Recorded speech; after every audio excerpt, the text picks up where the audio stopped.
Elementary data link ప్రోటోకాల్స్లో first చూద్దాం. దీన్ని అన్రిస్ట్రిక్టెడ్ సింప్లెక్స్ ప్రోటోకాల్ అంటారు, లేకపోతే ఉటోపియన్ ప్రోటోకాల్ అంటారు. ఉటోపియన్ దాని మీనింగ్ ఏంటంటే ఐడియల్ అంటే పర్ఫెక్ట్ ఉంటుంది అనమాట. ఇది ఒక అన్రియలిస్టిక్ ప్రోటోకాల్ అంటాం, ఎందుకంటే ఇది చాలా క్వైట్ ఇంపాసిబుల్ అనమాట దీన్ని ఇంప్లిమెంట్ చేయడం. ఎందుకంటే మనం దీన్ని ఒక అజంప్షన్ పరంగానే చూస్తాం, ఈ ప్రోటోకాల్ని థియరాటికల్ పరంగానే చూస్తాం. ఎందుకంటే దీన్ని ఇంప్లిమెంట్ చేయడం చాలా కష్టం, ఎందుకంటే ప్రతి పర్ఫెక్ట్ ఇన్ ద సెన్స్ దాని లోపల ఉన్న ఎర్రర్ కంట్రోల్ ఉండాలి, ఫ్లో కంట్రోల్ ఉండాలి, infinite amount of data send చేయాలి, infinite amount of buffer space, ఏమిటి అబ్జంప్షన్స్ అన్నీ పర్ఫెక్ట్ ఉండాలి. అది క్వైట్ ఇంపాసిబుల్ అనమాట. దాన్ని ఉండదు, ఎందుకంటే ఎక్కడ కూడా ఎర్రర్స్ ఉంటాయి, ఎక్కడ కూడా ఏదో ఒక డ్రాబ్యాక్ అనే ఉంటుంది. అందుకే చాలా ఇంప్లిమెంట్ చేయడం చాలా కష్టం, క్వైట్ ఇంపాసిబుల్. అందుకే దీన్ని ఎట్లా చేస్తున్నాం, దీన్ని ఒక అజంప్షన్ లెక్కనే చూస్తున్నాం, ఒక థియరిటికల్ అప్రోచ్ లెక్కనే చూస్తున్నాం ఏదైతే ఈ ప్రోటోకాల్ని. అందుకే దీన్ని అన్రిస్ట్రిక్టెడ్ సింప్లెక్స్ ప్రోటోకాల్ అంటారు, లేకపోతే ఉటోపియన్ ప్రోటోకాల్ అంటారు. అంటే ideal, utopian meaning ideal, perfect. ఇది దీని యొక్క ఇప్పుడు నో రిస్ట్రిక్షన్ టుడే. ఈ ప్రోటోకాల్లో సెండర్ అనేటోడికి రిసీవర్ అనేటోడికి ఏం రిస్ట్రిక్షన్స్ ఉండదు.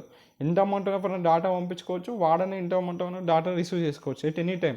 అలా ఉంటుంది అనమాట, ఏం రిస్ట్రిక్షన్ ఉండదు సెండర్ అనేటోడికి, రిసీవర్ అనేటికి. ఇది ఒక సింప్లెక్స్ అనేవాడు. దీని ఇక్కడ సింప్లెక్స్ అని ఎందుకు వచ్చిందంటే ఒకటే డైరెక్షన్లో డేటాను సెండ్ చేయొచ్చు. అంటే ఇప్పుడు ఎం అనేది హోస్ట్ 1 ఉన్నాకో, ఎన్ అనేటోడు హోస్ట్ 2 ఉన్నాకో, ఎం నుంచి ఎన్కి పంపించవచ్చు ఒకటే టైంలో.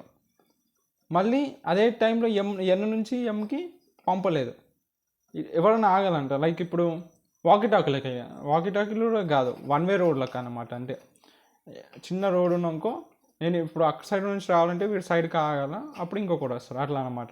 ఇద్దరు ఎట్ ఏ టైం పంపించుకోలేదు, ఇంకో వన్ డైరెక్షనల్. లైక్ ఏం చెప్పాలంటే సింప్లెక్స్ అంటే యూనిట్ డైరెక్షనల్, అర్థమైనట్టుంది. ఒకటే డైరెక్షన్లో మనము డేటా పంపించవచ్చు, సెండర్ నుంచి రిసీవర్కైనా.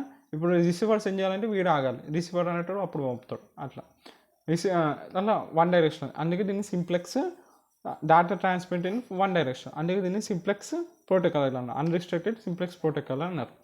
అప్పుడు ఏ అబ్జర్ప్షన్స్ అనుకుంటాడు ఈ ప్రోటోకాల్ అంటే, ఎలిమెంటరీ డేటా లింక్ ప్రోటోకాల్స్లో ఫస్ట్ ప్రోటోకాల్ ఇది, assumption. In order to implement this protocol, ఇవన్నీ ఈ ప్రోటోకాల్ మనం ఇంప్లిమెంట్ చేయాలంటే అన్ని అబ్జర్ప్షన్స్ ఉండాలి. అన్రియలిస్టిక్, ఇది ఒక అన్రియలిస్టిక్ ప్రోటోకాల్.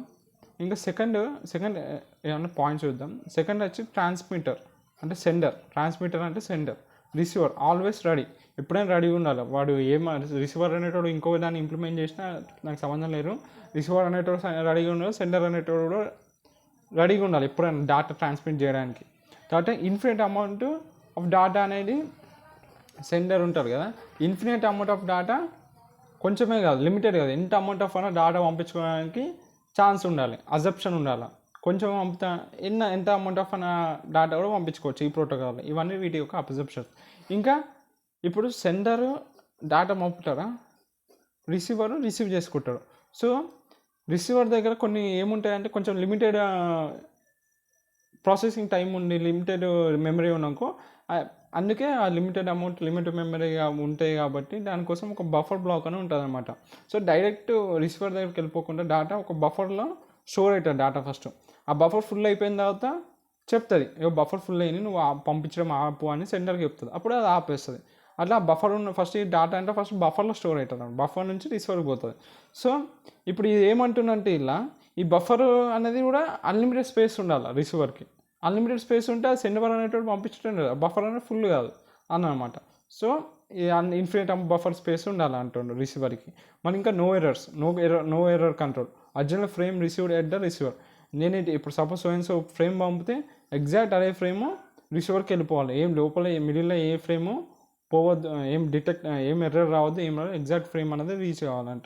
తర్వాత నో ఫ్లో కంట్రోల్ కూడా కరెక్ట్గా ఉండాలి. తర్వాత processing time is like neglected, ఎంత టైంలో అది ప్రాసెస్ చేసుకుంటున్నారో అది కూడా నెగ్లెక్టెడ్, స్పీడ్ ఫీడ్ చేసేయాలి, నాకు పని జరుగుతూనే ఉండాలన్నారు అనమాట. మిషన్స్ వోంట్ క్యాష్, ఇప్పుడు ఇంత అమౌంట్ ఆఫ్ డేటా కావాలంటున్నావు, infinite amount of buffer space అంటున్నావు, ఎర్రర్ ఉండదు, ఫ్లో ఉండదు. ఇంకా మిషన్స్ కూడా క్రాష్ కాకుండా infinite amount of data, flow control ఏం లేకుండా డేటా పంపినా, infinite amount of buffer space ఉన్నా కూడా అది మిషన్స్ ఏమి క్రాష్ అవ్వద్దు అనేసి ఉండదు. ఇవన్నీ వీటి యొక్క అజెప్షన్ ఈ ప్రోటోకాల్లో. చూస్తే ఇట్లుంటుంది అనమాట ఈ ప్రోటోకాల్ డయాగ్రామ్. సెండర్ అనేటోడు ఇప్పుడు network layer, data link layer, physical layer ఉంటుంది. నెట్వర్క్ లేయర్ డేటాని తీసుకొని అది నెట్వర్క్ లేయర్లో డేటా అనేది ప్యాకెట్స్ రూపంలో ఉంటుంది. డేటా లింక్ లేయర్ ఏం చేస్తుంది, ఆ ప్యాకెట్స్ని ఫ్రేమ్స్ లాగా కన్వర్ట్ చేస్తుంది. సో ఇక్కడ ఏమవుతుంది, ఫ్రేమ్స్ అనేవి ప్రిపేర్ అవుతాయి. ప్రిపేర్ అయ్యి అది ఫిజికల్ లేయర్కి ఫ్రేమ్స్ అనేది పంపిస్తుంది. ఫిజికల్ లేయర్కి ఫ్రేమ్స్ పంపించినాకనే రిసీవర్ అనేటికి పోతుంది. Receiver side data physical layer ఏం చేస్తుంది, ఫ్రేమ్స్ తీసుకుంటుంది. ఇప్పుడు ఇక్కడున్న రిసీవర్ సైడ్ ఉన్న డేటా లింక్ లేయర్ ఏం చేస్తుంది, ఆ ప్రిపేర్ చేసి పంపించిన ఫ్రేమ్స్ని ఎక్స్ట్రాక్ట్ చేసుకుంటుంది. ఫ్రేమ్స్ని ఎక్స్ట్రాక్ట్ చేసుకొని డేటాని డెలివరీ చేస్తుంది నెట్వర్క్ లేయర్కి. ఇలా డయాగ్రామ్ అనమాట ఈ ప్రోటోకాల్కి.